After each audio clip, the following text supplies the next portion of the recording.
All right, good afternoon, everyone. My name is Mitch, and I'm really excited to bring to you my very first book review of 2018. The name of this book is called Game Change: The Life and Death of Steve Monador by Ken Dryden. So, if you've ever heard of Ken Dryden, he was the goalie for the Montreal Canadiens during the 1970s when they won the Stanley Cup, I think, 5 times in a row. And he was also a member of parliament. So he was an MP for, I think, York Centre or something, some riding in Toronto for a few years. And while he was playing, he also studied to be a lawyer. And so, Ken Dryden he was a goalie, and goalies are pretty weird as a reputation. And he was a different sort of guy, but he's an amazing storyteller. And I was captivated by his first book called The Game, which tells the story of 1 week in his career. That's the reason why I decided to pick up his newest book. And I also have a bit of a connection to Steve Monador. Some of Steve Monador's friends that he met, growing up playing junior hockey in Peterborough, a lot of them were the same people that I worked with for a time at a hockey school in Peterborough called Canadian Hockey Enterprises. And so there's this strong Peterborough connection, and I was really drawn into this story. And it has a tragic ending, but I hope that by sharing it can help maybe start a little bit of a conversation around what happened and how people that are going through things that Steve did can maybe be prevented in the future. All right, first thing I want to talk about in this video was who Steve Monador was as a person. And then I want to talk about who he was as a hockey player. Then I want to talk about CTE, which is a neurodegenerative disease that he had as a result of his concussions. And then last but not least, I'm going to talk about the rule changes that Ken Dryden proposes that we have to make to the sport of hockey in order to prevent more concussions and more people dying just like Steve Monador did. Okay. Steve Monador as a person seemed to be like a truly amazing guy, like an inspiring teammate to have. He was like a 5'6" defenseman, not the best on the team. He had to work hard every single day, and he was someone who gave everything to the sport, and was really respected by his teammates. And he went out of their way. He was like one of those guys that went out of his way to make sure that everyone was having a good time at the rink each day. He knew how to have fun off the ice, and I'm sure he had a lot of amazing stories to share. And he just seemed to be like a guy. When you read about his life, you're like, I want to be that guy's friend. As a junior hockey player, he was more of like an offensive defenseman, but as a pro, he had to be a lot more reserved in his playing style. He wanted to make sure that he didn't make any mistakes, and he wasn't like the most talented guy, but he was physically fit. Like he took his fitness he's probably fitter than maybe 90% of the other guys in the league, and he took it seriously. He was committed to his health. And the other thing that you have to mention when you talk about Steve Monador is that he had 60 fights as a professional player and 20 as a junior. He wasn't an enforcer by any stretch of the imagination, but he did this for the team, and he did this. I think he liked doing it.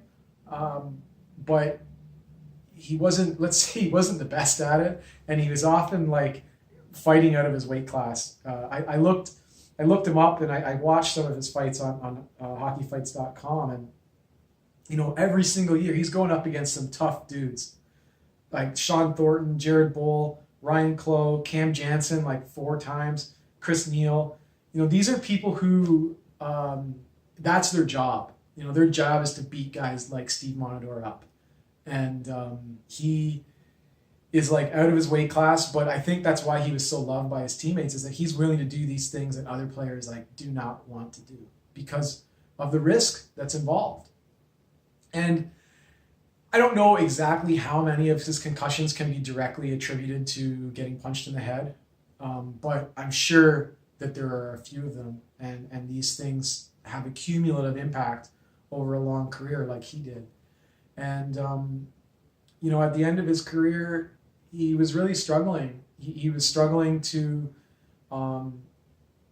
maintain this like healthy lifestyle that was such a big part of who he was as a person.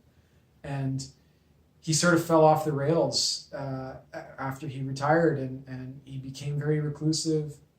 He started drinking, he started doing drugs, and he just had a quick sort of downward spiral where even his closest friends that he'd known, since his teenage years weren't even able to help him because they had no idea how bad it had gotten.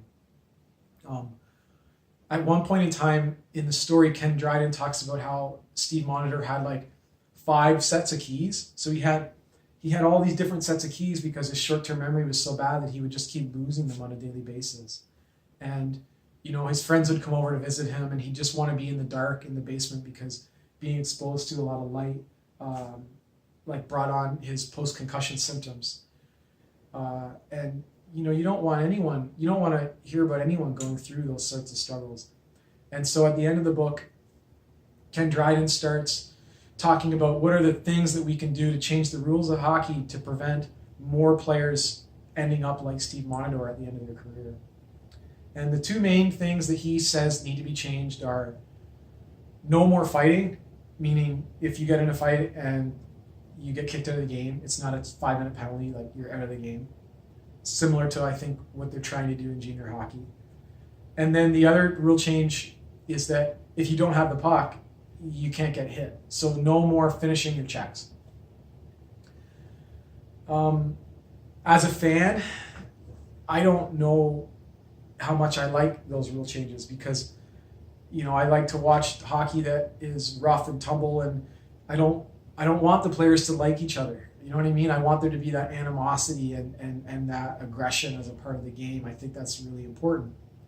But now at the same time, knowing what we know about concussions and what are the long-term implications, it's like, how do you balance the entertainment and, let's say, the so-called spirit of the game with the new scientific evidence that points to, the long-term effects of concussions? And how much of the game needs to change in light of this new information. So Ken Dryden is very strong in his message to Gary Bettman, who is the commissioner of the league and the person that Dryden feels has the most authority and the ability to make these rule changes. But when you look at the players, anytime the players get surveyed about do they still want fighting, overwhelmingly, like 85-90% of the players believe that fighting is a good thing for the game, and fans love it. So is this one of those things where the players need to be protected from themselves? I don't know. I don't know where I stand on this. If you have an opinion, type it in down below. But I will know that the one thing I did learn from this book is how the game has not always been this way. When it was first invented back in the early 1900s, late 1800s, there was no passes. There's no forward passes. So hockey was like rugby, where you could only pass it laterally or behind you. And there was no shift changes. You had to stay on the ice for the entire game because there'd be like 8, 9, sometimes 12 players on the ice playing against each other on each team. So in light of that, now there's no 2-line passes. The game is faster, undeniably faster, as a result of technology and I think more athleticism in the players.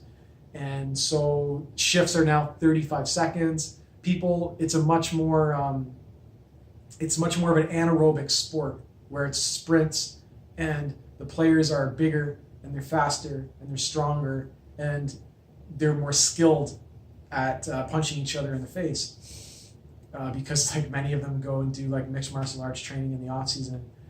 So in light of all this, how much do we as fans and people who like the game, how much do we need to look out for the long-term health and the well-being of the players who are still active in it? And whose job is it to set the new rules for the game moving forward? Because I think we can all agree that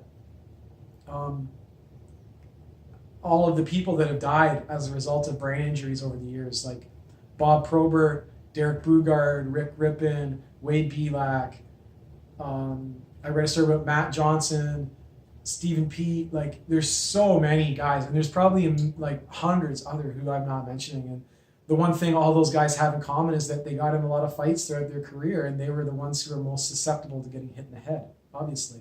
And they just also were the ones who developed these long-term brain damage as a result. So I'm going to end it here. I want to say rest in peace to all the players who have passed away with this neurodegenerative brain disease that was brought about by playing hockey. I'm not willing to be like, oh, that's just what you signed up for, because I don't think anyone knew about all of these the long-term impacts of concussions. So I think this is a very tragic story, and I think it's a serious one. And the reason I wanted to do this video is get a bit of a conversation going, so that people like Steve Montador don't get forgotten. I think his story is worth telling because of who he was as a person and the type of teammate that he was. I think that we need to keep sharing his story, talk about his life and all of the great things that he did while he was alive, and to start analyzing the reasons why he felt compelled to end his life as a 35-year-old with a couple $1 million in the bank, freshly retired, with lots of friends, right? What is it that could compel someone like that to commit suicide after the long and great career he had? So rest in peace, Steve Montador. I hope that his family is doing well, and I hope that some of the proceeds from Ken Dryden's book are going back to help support concussions. If you like this video, give me a subscribe, share it with your followers, and thanks for watching.